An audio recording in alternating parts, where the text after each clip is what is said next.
Hello students, so this is our next video of chapter 4. This is part 3.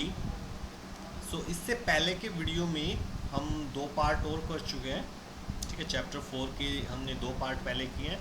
तो इससे जो पहले second part हमने किया था लास्ट टाइम, उसमें मैंने आपको एक HTML की फाइल बनानी सिखाई थी, उसे सेव करना सिखाया था। उसको हम ओपन कैसे कर सकते हैं, मतलब उसका कोड हमने ओपन करना है तो कैसे करेंगे। ठीक है, और फाइल अगर हमें उसके आउटपुट देखने हैं यानी किसी ब्राउज़र में उसको कैसे ओपन करेंगे, ये सब कुछ मैंने आपको सिखाया था। तो आज के इस वीडियो में हम डिफरेंट चीज़ें और क्या क्या कर सकते हैं वो सीखेंगे हाइपरटेक्स्ट मार्कअप लैंग्वेज के अंदर ही, HTML के अंदर। स्टार्ट करते हैं आज का वीडियो। तो जैसा कि मैंने पिछले वीडियो में आपको बताया था कि नेक्स्ट टाइम जो होगा, नेक्स्ट वीडियो में कुछ फाइल्स पहले से ही क्रिएट करके रखूँगा। तो ये जैसे मैंने HTML की फाइल कोड इनमें पहले से लिख के रख रखा है आपके सामने, ठीक है, टाइम बचाने के लिए। बट मैं ओपन करके दिखाऊंगा कि मैंने क्या कोड लिखा है, वो उससे क्या हो रहा है, उसकी आउटपुट भी दिखाऊंगा। ठीक है, बट लिखने का टाइम इससे बच जाएगा, इसलिए मैंने पहले ही उनको लिख के रख लिया है। तो सबसे पहले जो ये फर्स्ट फाइल है, तो मैंने इसको ओपन कर लेता हूँ एक नोटपैड में, ओपन विद नोटपैड।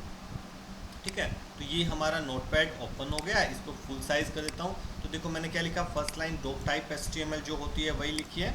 सॉरी, मैंने साइन ऑफ एक्सक्लेमेशन का साइन नहीं लगाया है, चलो कोई बात नहीं। तो ये हो गया, फिर HTML लिखा है, HTML क्लोज हो गया, हेड लिखा है, हेड क्लोज हो गया। इसके अंदर टाइटल में मैंने क्या लिखा है, लर्निंग HTML एलिमेंट्स, कि हम HTML एलिमेंट्स के बारे में लर्न करने जा रहे हैं। ठीक है, ओके। और इसकी बॉडी में क्या लिखा है, P। ओके, ये स्पेलिंग गलत हो गई, द लिखना है, the body contents goes here. तो यहाँ पर हम क्या लिखते हैं, बॉडी कंटेंट, मतलब एक P। अब P के बारे में क्या बताऊँ, जो P क्या है, एक एलिमेंट होता है जो पैराग्राफ लिखने के काम आता है। अगर आपको कोई भी पैराग्राफ लिखना है तो उसको हम P टैग स्टार्ट करेंगे, P टैग क्लोज करेंगे। ठीक है, और इसके बीच में कुछ भी लिखते हैं, जो कुछ भी लिखोगे वो एक पैराग्राफ के रूप में शो होगा वेब पेज पर।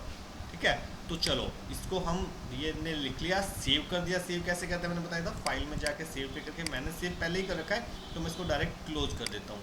तो अच्छा, ये सेव करने को बोला, कुछ मैंने चेंजेस किए हैं ना इसमें, तो सेव पे मैं क्लिक कर देता हूँ तो वो चेंजेस भी जो मैंने किए वो भी सेव हो जाएंगे। तो मैंने सेव कर दिया, तो ये फाइल यहाँ पे आ गई। अब इसकी आउटपुट देखने के लिए क्या करना है, इसी फाइल को HTML में देखना है तो राइट क्लिक करेंगे, या तो ओपन कर दो डायरेक्ट, या ओपन विद जाके गूगल क्रोम पे मैंने क्लिक कर दिया, इसको ब्राउज़र में ओपन होगी। तो the body content goes hair, तो वही लाइन लिखी थी P के बीच में, पैराग्राफ के बीच में। तो ये एक पैराग्राफ बन के यहाँ पे शो हो गया। अब पैराग्राफ के रूप में ये क्यों नहीं दिख रहा, क्योंकि मैंने कंटेंट ही ज़्यादा नहीं लिखा था, 5-7 लाइनें लिखता तो एक पैराग्राफ के रूप में दिखती। अब एक ही लाइन लिखी थी तो यूँ लग रहा है सिंपल सी, बस ये यहाँ पर कुछ लिखा है, पैराग्राफ जैसा नज़र नहीं आ रहा, बट ये भी एक पैराग्राफ ही है।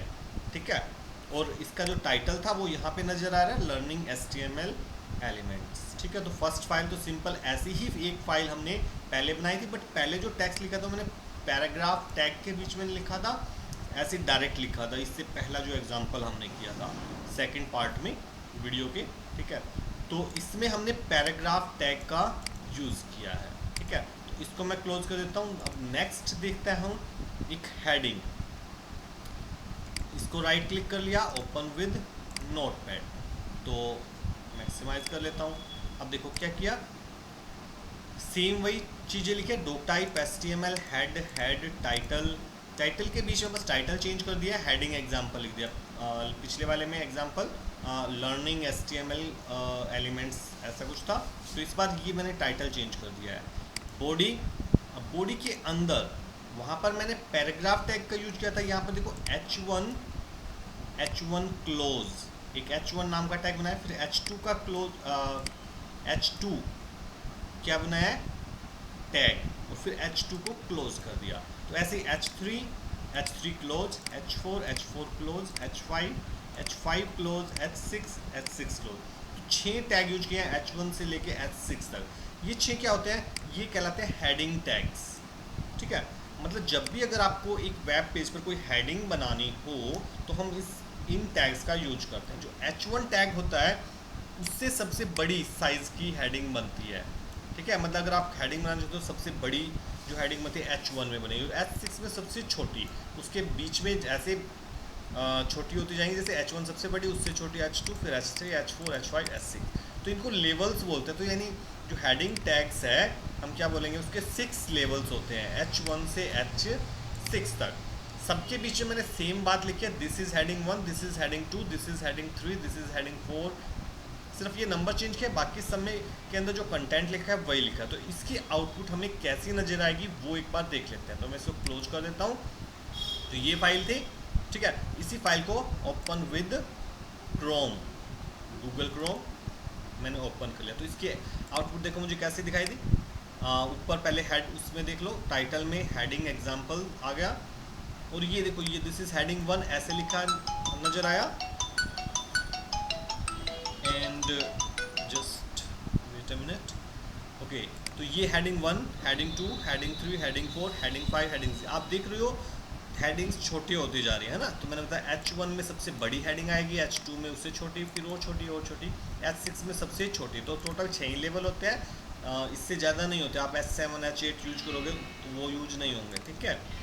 तो कुछ ब्राउज़र होते हैं उसको आपको H6 के बराबर का ही आउटपुट दे देंगे या तो, और या कुछ ब्राउज़र हो सकता है आपको कुछ भी आउटपुट ना मिले, ठीक है, या कुछ ब्राउज़र हो सकता है कोई एरर शो कर देंगे, ओके। तो अलग अलग ब्राउज़र अलग अलग तरीके से रेस्पॉन्स करेंगे अगर आप इनके अलावा कुछ ही यूज़ करोगे तो ये था हेडिंग टैग्स। तो हेडिंग टैग्स आपको समझ में आ गए होंगे। तो जब भी किसी वेब पेज में आपको अगर हेडिंग बनानी है कहीं भी, तो H1 टैग लिखो, उसके बीच में हेडिंग का जो भी कंटेंट है वो H1 टैग के बीच में लिख दो, या H2 टैग, साइज कैसा लेना है बनाना आपको उस हेडिंग का, उसके अकॉर्डिंग H1, H2, H3 का आप सिलेक्शन करेंगे, ठीक है। तो इसको क्लोज कर देता हूँ। ये हो गया हेडिंग का एग्जाम्पल। अब जो नेक्स्ट है पैराग्राफ का एग्जांपल देख लेते हैं। मैंने एक तो सिंपल सा यहाँ पे दिखाया था, अभी थोड़ा सा और डिटेल में हम देख लेते हैं। तो ओपन विद नोटपैड कर लेता हूँ इसको समझने के लिए। तो ये नोटपैड की फाइल है, यहाँ पर मैंने वही बाकी सारे कुछ सेम है, HTML close, head close, body close. Title के अंदर पैराग्राफ एग्जाम्पल लिखा है, और बॉडी के अंदर एक लिखा है पैराग्राफ, ये पैराग्राफ लिखा है। और इस पैराग्राफ के बीच में मैंने देखो कुछ इस तरीके का कुछ लिखा, हाई, फिर नेक्स्ट लाइन में लिखा you have successfully completed your project, you have to submit your report immediately, next line में थैंक्स प्रोफेसर, ठीक है। तो ऐसा कुछ लिखा है। तो अब एक ये ऐसा ही पैराग्राफ हमें दिखना चाहिए ना, तो आउटपुट में तो हमें जो बॉडी पर ऐसा कुछ आउटपुट दिखना चाहिए। चलो देखते हैं, चेक करते हैं क्या ऐसा ही दिखेगा या कुछ और। तो राइट क्लिक करते हैं, open with and Google Chrome, output देखने के लिए गूगल क्रोम में जाएंगे। तो अरे ये क्या हुआ, हमने तो यहाँ पे ये नेक्स्ट अलग अलग लाइंस में लिखे थे ना यहाँ पे, बट सारा कुछ एक ही लाइन में आ गया। हाई यू हैव सक्सेसफुली, लिखी तो बातें तो सारी वही लिखी हैं। मैं आपको इसका वो भी दिखा देता हूँ, कोड भी, जस्ट ए मिनट, दोनों चीज़ें एक साथ दिखेंगे, ठीक है, तो अच्छे से समझ आएगा। इसी फाइल को मैं ओपन विद नोटपैड भी कर लेता हूँ, एंड ये आउटपुट थी और ये इसका कोड था। तो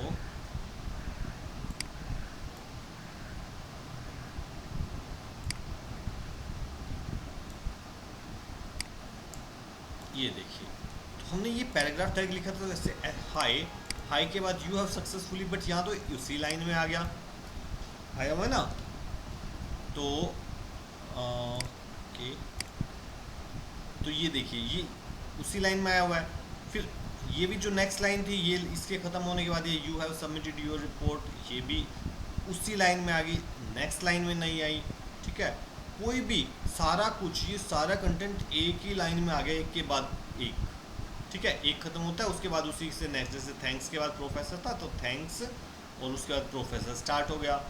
तो अलग लाइन में तो आया नहीं कि, तो इसका मतलब क्या हुआ, क्या ऐसा होता है कि HTML की फाइल में हम कुछ भी लिखे वो एक ही लाइन में आएगा? नहीं, ये अलग अलग लाइन में आ सकता था, बट क्योंकि हमने इसको एक पैराग्राफ टैग के अंदर लिखा है, मैं आपको फिर से समझाता हूँ। क्योंकि हमने एक पैराग्राफ के अंदर उसको लिखा था, ये देखिए, ठीक है, पैराग्राफ के अंदर, तो पैराग्राफ के अंदर ये सारी कॉन्टिन्यूसली ही एक लाइन के रूप में चलेगी। जब तक ये लाइन पूरी फिल नहीं हो जाती तो अपने आप नेक्स्ट लाइन में कंटेंट जाएगा। जब तक आप इतना कंटेंट नहीं लिख लेते कि वेब ब्राउज़र पर वो इसके एंड तक पहुंच जाए पेज के, ठीक है, वो उसी लाइन में चलेगा। नेक्स्ट लाइन में कब जाएगा, या तो कंटेंट यूँ बढ़ता चला जाए और जब आगे स्पेस ना मिले ब्राउज़र को तो नेक्स्ट लाइन में चला जाएगा। अगर आप फोर्सफुली चाहते हो कि ये नेक्स्ट लाइन में जाए, मतलब ये बिल्कुल वेब पेज पे ऐसे ही लिखा आए, तो उसके लिए हम क्या करते हैं, एक्चुअली नेक्स्ट लाइन में जाने के लिए हम एक टैग यूज करते हैं जिसको BR टैग बोलते हैं। तो नेक्स्ट लाइन में मैं आपको समझाता हूँ। नेक्स्ट एग्जांपल में ओके, ओपन विद नोटपैड। तो ये देखो, अब की बार अगर हमने देखो सेम ही कोड लिखा है, बस क्या किया, इसके बाद में हाई के बाद BR और फिर स्लैश लगाया और फिर एंगुलर ब्रैकेट क्लोज। एक्चुअली क्या BR भी क्या एक टैग होता है, इसको क्या होता है, लाइन ब्रेक टैग या ब्रेक लाइन भी बोल देते हैं, ठीक है, ब्रेक लाइन टैग। अब मैंने जैसे टैग आपको सिर्फ समझाए थे तो बताया था ना, कुछ एम्प्टी टैग्स होते हैं और कुछ कंटेनर टैग होते हैं। कंटेनर टैग तो वो होते हैं जिनके जैसे ये हेड टैग है, इसका स्टार्टिंग टैग भी है, क्लोजिंग टैग भी है, तो ये क्या कहलाएगा,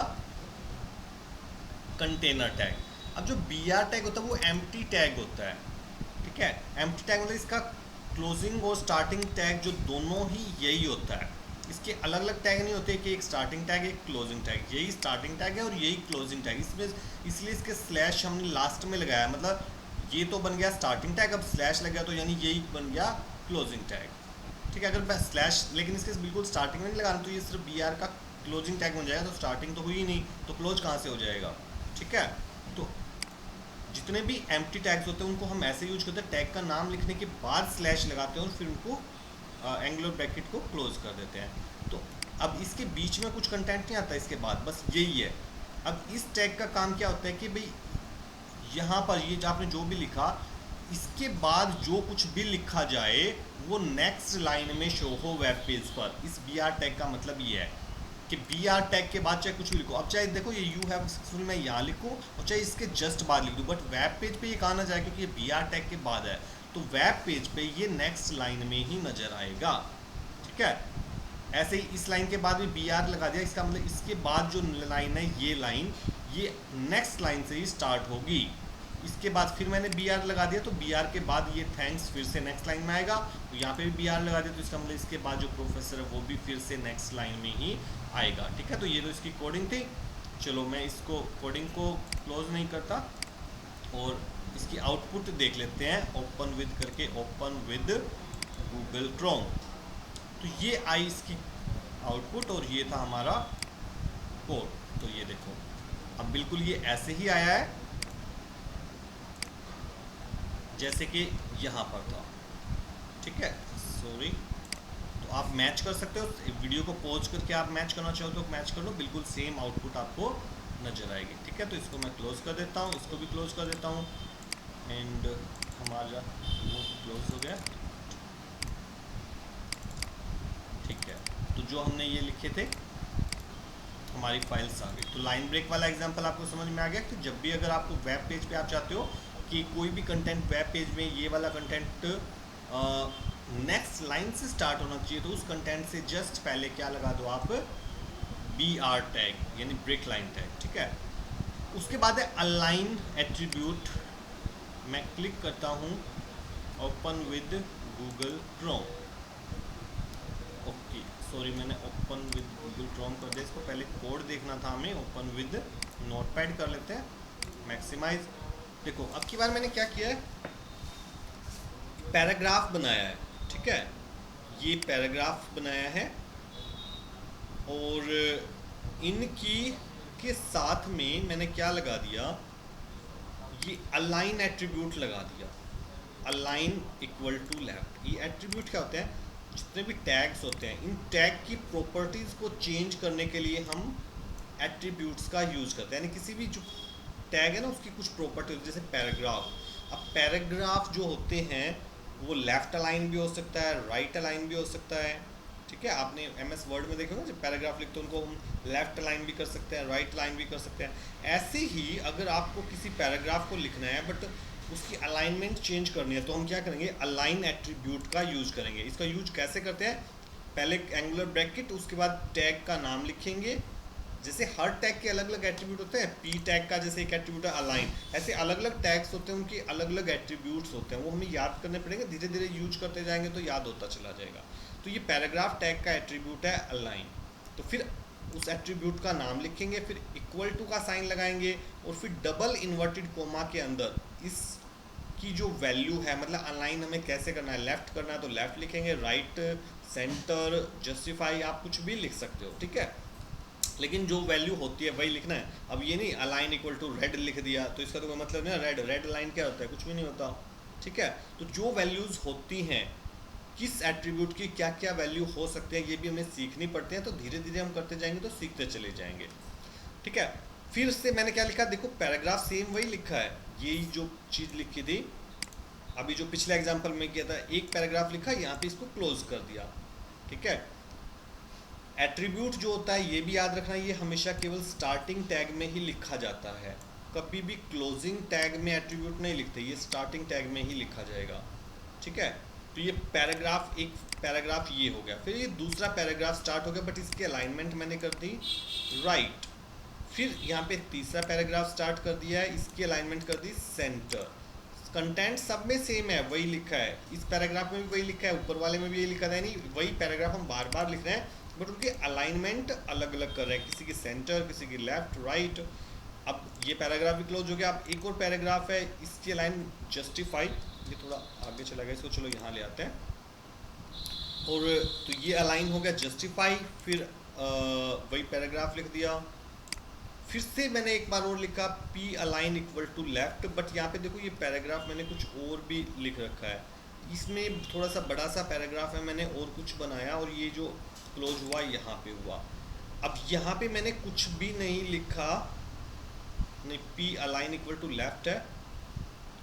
तो चलो मैं इसको भी समझाने के लिए, यहाँ पे तो ये छोटे छोटे पैराग्राफ थे, यहाँ पे मैंने एक बड़ा पैराग्राफ लिख के दिखाया है समझाने के लिए, जस्टिफाई को एक्चुअली समझाने के लिए। यहाँ पे मैंने जस्टिफाई किया है इसमें, और यहाँ पे भी जस्टिफाई किया है, ठीक है।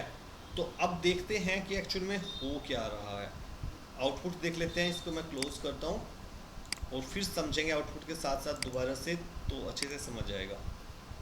तो ये आया, और ये था हमारा नोटपैड। तो नोटपैड में अब देखो ये पहला पैराग्राफ है, इसमें अलाइनमेंट लिखी है लेफ्ट, तो ये जो पैराग्राफ है ये लेफ्ट साइड में अलाइन है, कोई दिक्कत ही नहीं है। अब आ जाते हैं ये सेकंड पैराग्राफ पे, ये है हमारा सेकंड पैराग्राफ, ठीक है। तो इसमें क्या है, इसमें ये रहा, तो इसको मैं यहाँ कर लेता हूँ। तो यहाँ पे लिखा, अब ये वाला पैराग्राफ कहाँ है, ये लिखा था मैंने अलाइन राइट, तो ये राइट साइड पे अलाइन है, ऐसे आ गया, चलो ये भी कोई दिक्कत नहीं है। नेक्स्ट चलते हैं, थर्ड पैराग्राफ जो लिखा था मैंने सेंटर में, तो इसको सिलेक्ट करके देख लेते हैं थोड़ा, ये वाला है सेंटर वाला। तो थर्ड पैराग्राफ कौन सा था, ये रहा थर्ड पैराग्राफ, ये है, तो ये आ गया है सेंटर में, ठीक है, ओके। अब आगे चलते हैं, तो इसमें अब अलाइन है जस्टिफाई, तो जस्टिफाई को इसको सिलेक्ट कर लेता हूँ मैं एक बार, ओके, ये है जस्टिफाई वाला। तो जस्टिफाई वाले में देखते क्या हुआ, तो फोर्थ जो पैराग्राफ कौन सा है, ये वाला है ये। तो एक्चुअली यहाँ पे देखिए, तो ये लेफ्ट वाला था, जो पहले वाला था लेफ्ट अलाइन था ना, और ये जस्टिफाई है, तो दोनों में कुछ डिफरेंस नज़र नहीं आया, लग रहे हैं दोनों सेम सेम है, बट सेम सेम नहीं है, ये मैंने समझाने के लिए ऐसे लिखा। तो अब देखो मैंने इस चीज़ को क्लियर करने के लिए क्या किया, क्योंकि यहाँ पर जो हमने लिखा है कंटेंट, लेफ्ट वाले में भी जस्टिफाई वाले में भी छोटा छोटा लिखा है, कि यहाँ पे जाके बस खत्म हो जाता है, उसके बाद नेक्स्ट लाइन आ जाती है, इसके बाद फिर नेक्स्ट लाइन आ जाती है, ठीक है। तो लाइन ज़्यादा बड़ी बनी ही नहीं।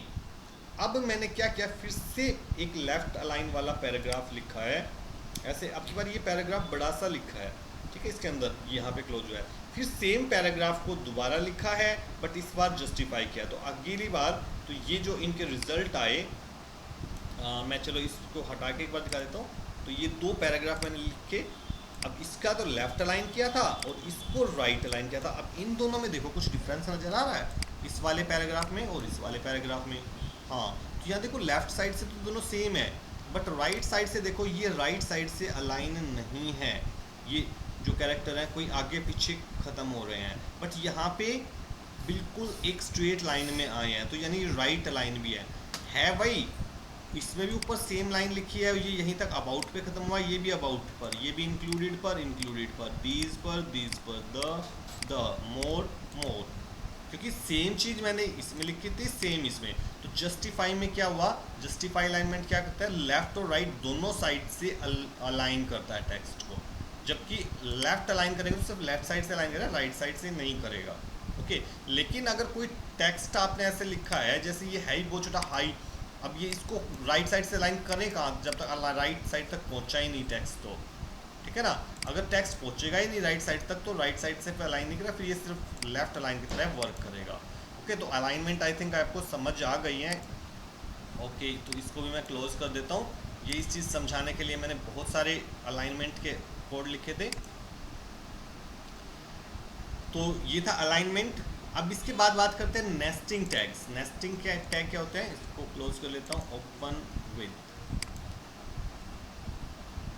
एक्चुअली नेस्टिंग टैग का मतलब क्या होता है, नेस्टिंग का मतलब होता है किसी एक टैग के अंदर दूसरा टैग यूज करना है। नेस्टिंग हम पहले भी कर चुके हैं, जैसे HTML टैग था, ठीक है, यहाँ पे स्टार्ट हुआ और यहाँ पे HTML टैग क्लोज। मैं इनको ना थोड़ा छोटा कर देता हूँ ताकि ये अच्छे से समझ आ जाए। वेट ए मिनट, फॉन्ट जो टेक्स्ट लिखा है इसका साइज छोटा कर देते हैं, बस थोड़ा 14 कर देता हूँ मैं। हाँ, तो अब क्लियर, थोड़ा सा वैसे बड़ा कर लेते हैं ताकि आपको भी क्लियर दिखता रहे। 16 करके देख लेते हैं, ठीक है, 18 करके देख लेता हूँ मैं। हाँ ठीक है, तो यहाँ तक भी ठीक आ रहा है। तो देखो इसमें क्या किया मैंने, HTML टैग लिखा, अब HTML के अंदर एक और टैग लिखा हेड टैग, ठीक है, फिर हेड के अंदर एक और टैग लिखा टाइटल टैग। तो यहाँ पे भी क्या हुई है, नेस्टिंग ही हुई है कि HTML के अंदर एक टैग स्टार्ट किया, फिर उसके अंदर एक और टैग आ गया, उस टैग के अंदर फिर एक और टैग आ गया। अब ये जब क्लोज हुए तो देखो यहाँ तो स्टार्ट हुए, अब टाइटल टैग सबसे लास्ट में शुरू हुआ बट सबसे पहले क्लोज हुआ, फिर इस टाइटल टैग के बाद कौन सा क्लोज हुआ, हेड टैग, यानी जो इस टाइटल से पहले शुरू हुआ था वो, और फिर लास्ट में जाके HTML टैग क्लोज हुआ है ना। तो नेस्टिंग का यही रूल है, मतलब HTML में नेस्टिंग की जा सकती है। नेस्टिंग का मतलब है टैग के अंदर कोई दूसरा टैग यूज़ किया जा सकता है, बट हमें ये ध्यान रखना है कि जो भी टैग पहले स्टार्ट हुआ है वो लास्ट में क्लोज होएगा, ठीक है। जो लास्ट में स्टार्ट हुआ है, जैसे ये टाइटल लास्ट में स्टार्ट हुआ तो ये सबसे पहले क्लोज होगा, ठीक है, यानी जो ये जिनके अंदर है उनसे पहले क्लोज होगा ये जरूर, ठीक है। अगर आपने उल्टा कर दिया, जैसे आपने ये अगर ऐसे लिख देते ना, ये HTML स्टार्ट किया, फिर हेड स्टार्ट किया, फिर टाइटल स्टार्ट किया, और टाइटल को क्लोज करने से पहले हेड क्लोज कर दो और फिर उसके बाद टाइटल अगर क्लोज करोगे तो गड़बड़ हो जाएगी। तो ये अलग अलग ब्राउज़र है, कुछ ब्राउज़र तो सही आउटपुट दे भी देते हैं, ठीक है, और कुछ ब्राउज़र क्या करेंगे, आउटपुट या तो बिल्कुल ही नहीं देंगे या ऊटपटांग कुछ आउटपुट दे देंगे, आपको समझ नहीं आएगा कि ये क्या हो गया, ठीक है, कि हमने तो ऐसे आउटपुट नहीं सोची थी। तो वो गड़बड़ तभी होती है जब हम क्लोज जो टैग्स उनको सही प्रॉपर तरीके से क्लोज नहीं करते, मतलब उनकी नेस्टिंग अगर सही तरीके से नहीं करेंगे, ठीक है, या किसी टैग को क्लोज करना ही भूल जाओ तब भी आपको अनएक्सपेक्टेड आउटपुट मिल सकती है। अनएक्सपेक्टेड का मतलब जो आपने सोची नहीं थी वैसे आउटपुट मिल रही है, और आपको समझ में नहीं आएगा कि ये क्या हो गया, कैसे आ गई। तो अगर ध्यान से आप चेक कर लोगे अपने कोड को तो समझ आ जाएगा। तो ये तो था नेस्टिंग क्या होती है, वो मैंने समझा दिया कि जब किसी भी टैग के अंदर टैग यूज करते हैं तो नेस्टिंग किस तरीके से की जाती है, मतलब कौन सा टैग पहले स्टार्ट होता है, कौन सा क्लोज होता है, ये मैंने आपको समझा दिया। उसके बाद बात करेंगे कुछ टैग्स और हैं, जैसे बी टैग लिखा है, यू टैग और I tag. B stands for bold, U stand for underline and I stands for italic, ठीक है।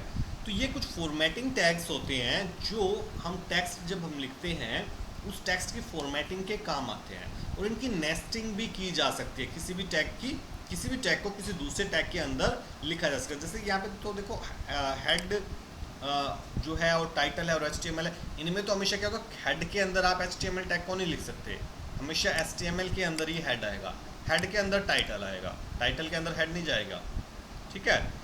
लेकिन कुछ टैग ऐसे भी होते हैं जिनमें जैसे बी के अंदर यू लिख सकते हो आप, या यू के अंदर बी लिख सकते हो, या आई के अंदर यू लिख सकते हो। तो इनके अंदर कोई भी टैग किसी के भी अंदर कर सकते हो, बट वही स्टार्टिंग और क्लोजिंग रूल वही होंगे कि कर लो, किसी को भी पहले कर लो, किसी को भी उसके अंदर कर दो, ठीक है। लेकिन जो पहले स्टार्ट हुआ है वो लास्ट में क्लोज होगा, मतलब वो बाद में क्लोज होएगा, और जो बाद में स्टार्ट होगा वो पहले क्लोज होगा, ठीक है। तो यहाँ पर एक्चुअली हमने इसके आउटपुट भी दिखाने के लिए और नेस्टिंग को भी समझाने के लिए एक साथ एक ही एग्जांपल मैंने लिया है, इसको ध्यान से समझना। पहले मैंने एक लाइन लिखी है, you have successfully completed your project, यही लाइन बार बार लिखी है, यू हैव, एक यहाँ पे शायद एच एक्स्ट्रा टाइप हो गया, ओके सेव कर देता हूँ मैं। तो यही लाइन बार बार लिखी है हर लाइन में, बट क्या क्या इस पहली लाइन में हमने कुछ भी नहीं लिख किया, कोई भी टैग नहीं लगाया, सिर्फ बी आर टैग तो मैंने हर लाइन के एंड में लगाया ताकि ये सारे अलग अलग लाइन में मुझे नजर आए, नेक्स्ट नेक्स्ट नेक्स्ट लाइन में नजर आए लिखा हुआ।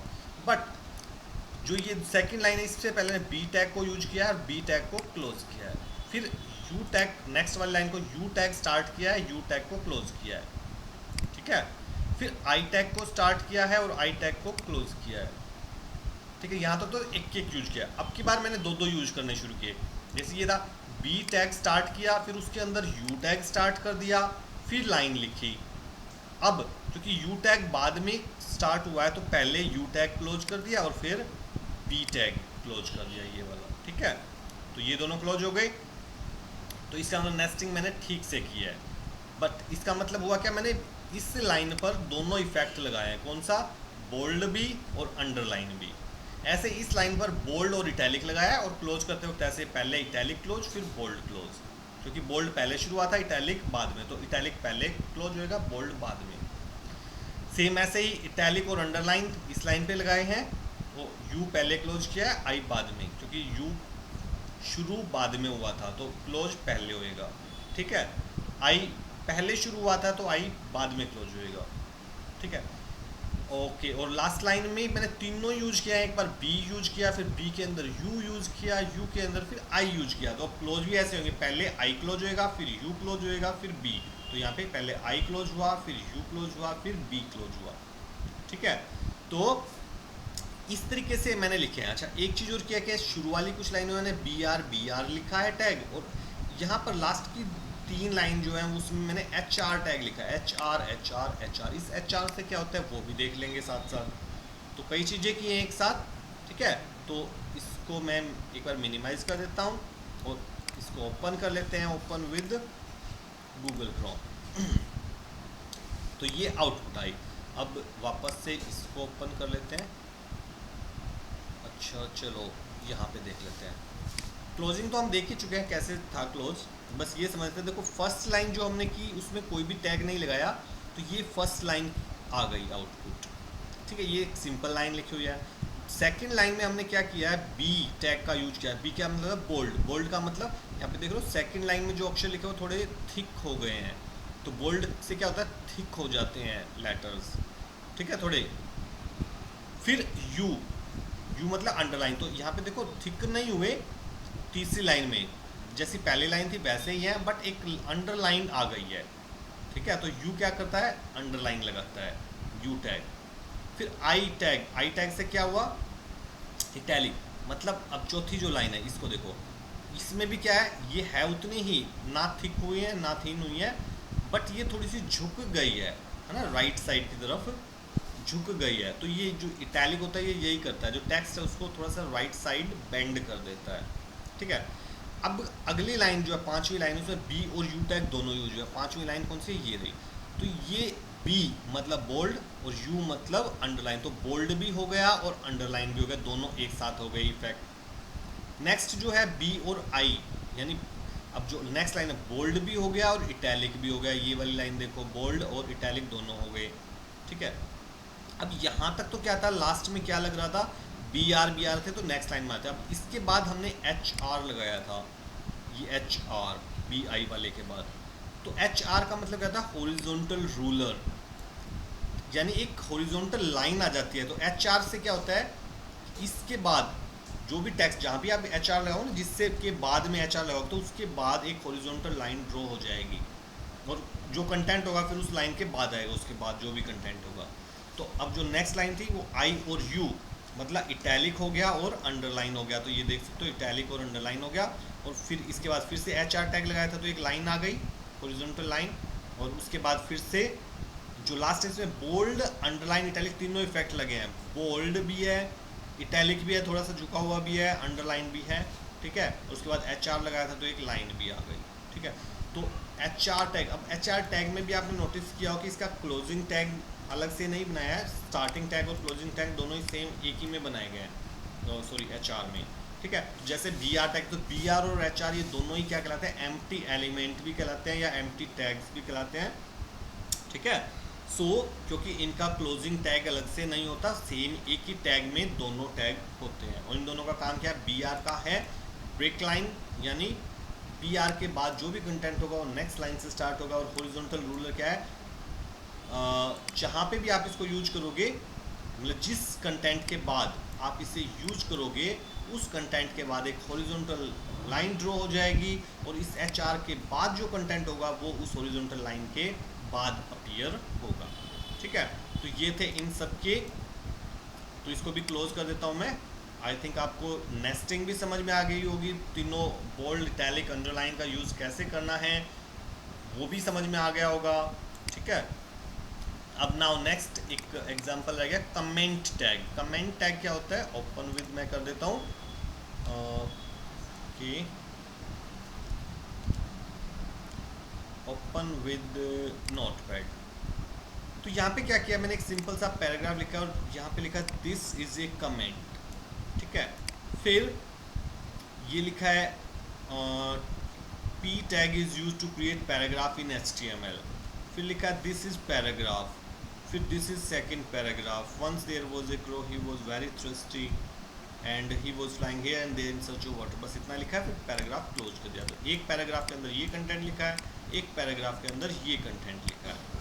और ये जो कंटेंट लिखा है ये आप देखो मैंने कैसे लिखा है, ऊपर की दो लाइनें, इनके शुरू में मैंने ये ऐसे लिखा है, ध्यान से समझना क्या लिखा है, एंगुलर ब्रैकेट स्टार्ट, फिर sign of exclamation and then दो माइनस के साइन जो है, इनको हाइफन बोलते हैं वैसे, तो हाइफन के साइन है दो, ठीक है। और लास्ट में दो हाइफन के साइन और फिर क्लोजिंग एंगुलर ब्रैकेट जो है वो लगाई।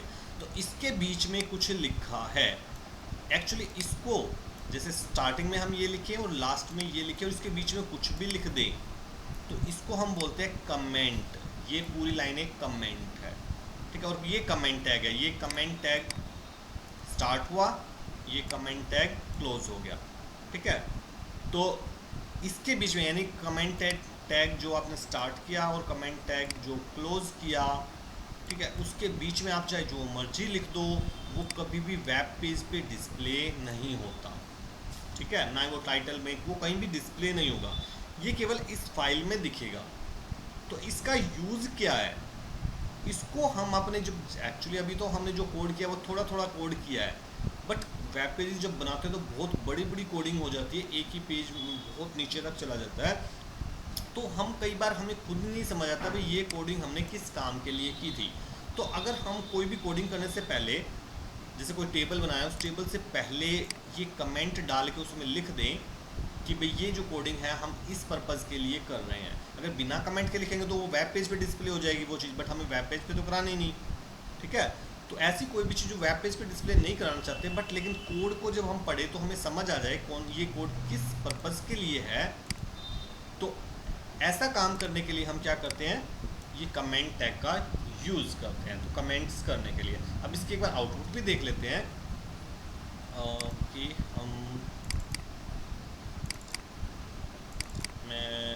हम आ गए हैं यहाँ पे और ये था कमेंट टैग। इसको ओपन कर लेते हैं, ओपन विद क्रोम में, तो देखते हैं। तो ये आउटपुट आई। अब इसको कोड से मैच कर लेते हैं कैसे आई है ये देखिए। फर्स्ट मैंने लिखा था दिस इज़ ए कमेंट, अब ये कहीं भी शो नहीं हुआ क्योंकि ये कमेंट के अंदर लिखा है मैंने। दूसरा ये भी कमेंट के अंदर ही लिखी है, ये लाइन भी पूरी ध्यान से देखो, ये स्टार्ट हुआ टैग और फिर ये क्लोज हो गया, इसके बीच में मैंने ये लाइन लिखी P tag is use to create paragraph in HTML।